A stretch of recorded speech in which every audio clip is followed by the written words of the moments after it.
Olá, meus amados, queridos irmãos e pessoas amigas, nós temos a oportunidade, mais uma vez, de estarmos juntos, através aqui do Porções Diárias da Palavra, e chegando então até você, com a breve meditação da Palavra de Deus, estamos refletindo sobre as cartas do Apocalipse, né? E assim eu quero falar com você hoje sobre a igreja de Tiatira, e está no capítulo 2 de Apocalipse, a partir do versículo 18, e eu lerei até o verso 25. Vou ler aqui na Nova Almeida Atualizada, e a palavra de Deus, então, diz para nós o seguinte: Ao anjo da igreja em Tiatira, escreva: Estas coisas diz o Filho de Deus, que tem os olhos como chama de fogo, e os pés semelhante ao bronze polido. Conheço as obras que você realiza, o seu amor, a sua fé, o seu serviço e a sua perseverança, e as suas últimas obras, mais numerosas do que as primeiras. Tenho, porém, contra você o fato de tolerar que essa mulher Jezabel, que se declara profetisa, não somente ensine, mas ainda seduz os meus servos a praticar a prostituição e a comer coisas sacrificadas aos ídolos. Dê-lhe tempo para que se arrependesse, porém, ela não quer se arrepender da sua imoralidade. Eis que farei com que fique acamada e trarei grande tribulação aos que com ela adulteram, caso não se arrependam das obras que ela incita. Matarei os seus filhos e todas as igrejas saberão que eu sou aquele que sonda mentes e corações, e retribuirei a cada um de vocês segundo as suas obras. Digo, porém, aos demais de Tiatira, a todos aqueles que não seguem essa doutrina e que não conheceram, como eles dizem, as coisas profundas de Satanás, não porei outra carga sobre vocês. Então, somente conservem o que vocês têm, até que eu venha. Amém. Então, aqui está o texto da palavra de Deus para nós, tão profundo, não é? Quando nós temos a realidade dos elogios, nós temos a realidade da advertência e nós temos também a realidade da condenação, do juízo de Deus, não é?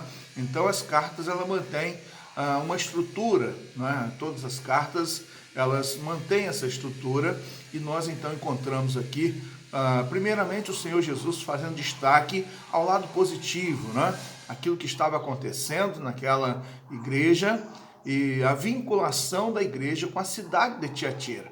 Era uma cidade importante, não é? Havia um comércio muito forte, não é? A fabricação, não é, de produtos ali. Nós temos uma lembrança da Lídia, né, que foi convertida ao Evangelho de Cristo Jesus, e ela era uma vendedora de púrpura da cidade de Tiatira, não é? Então, a cidade ela possuía uma enorme quantidade de associações, chamadas de guildas. E essas associações elas tinham um propósito, né?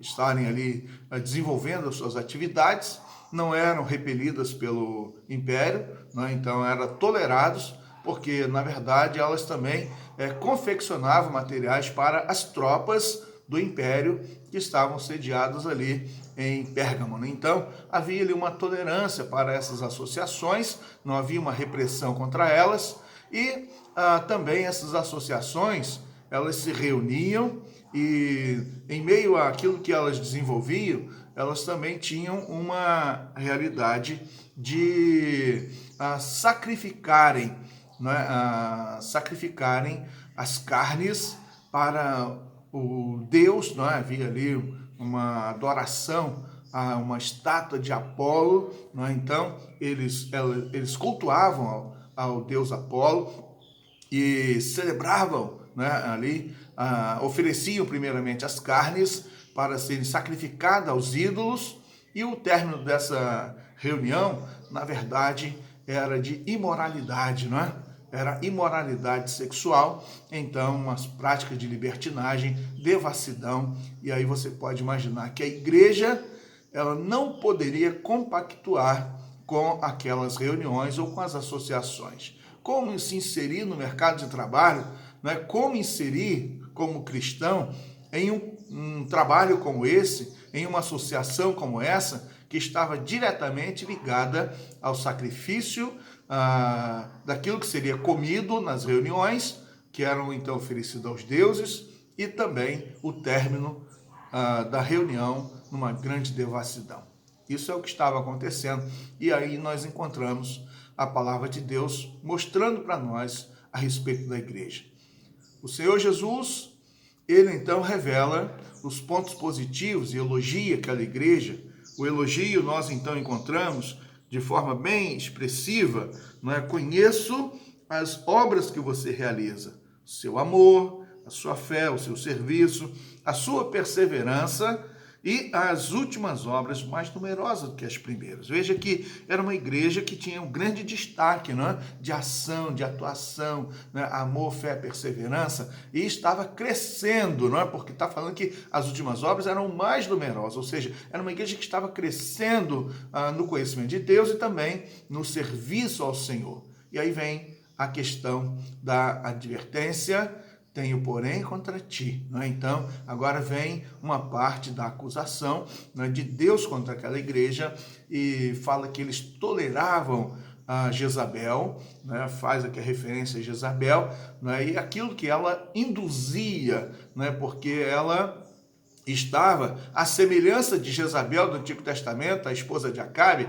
que induziu o povo de Deus na idolatria.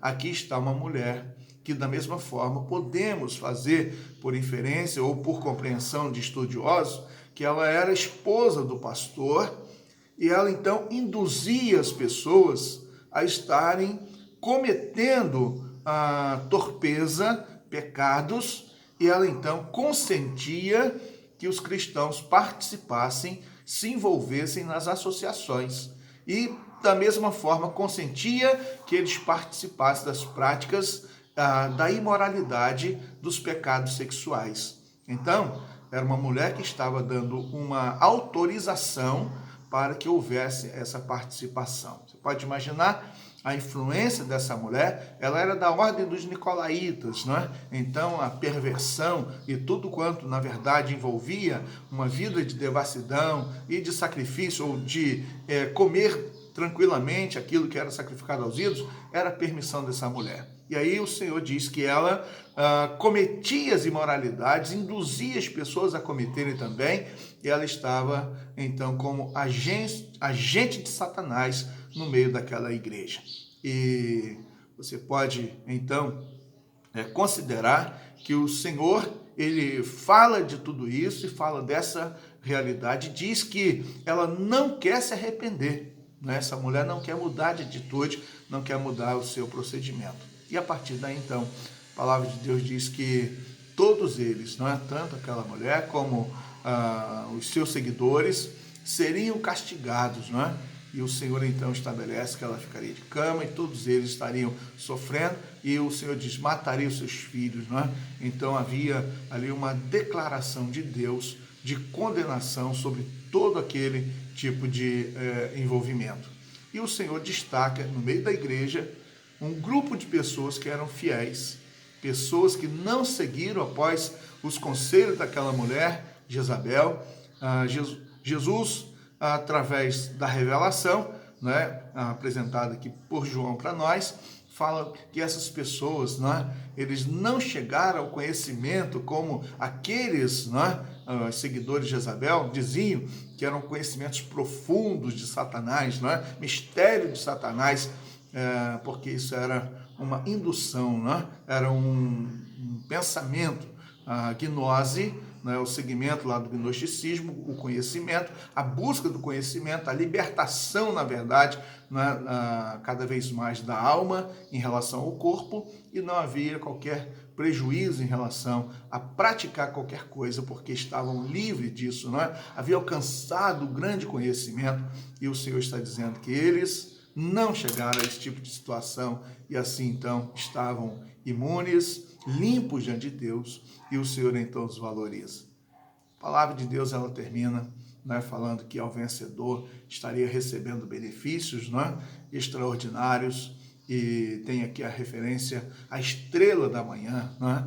E não é propriamente a menção do Apocalipse sobre Jesus Cristo como a estrela da manhã, mas uma vinculação àquilo que eles tinham como a estrela Vênus, né? Que estava colocada nos emblemas, né? Dos generais e dos grandes líderes das tropas do Império, e mostrando uma característica de vitória, de triunfo, e o Senhor está dizendo que o povo de Deus, daquela igreja, os fiéis, seriam também vencedores e triunfantes. Meus irmãos, quantas lições!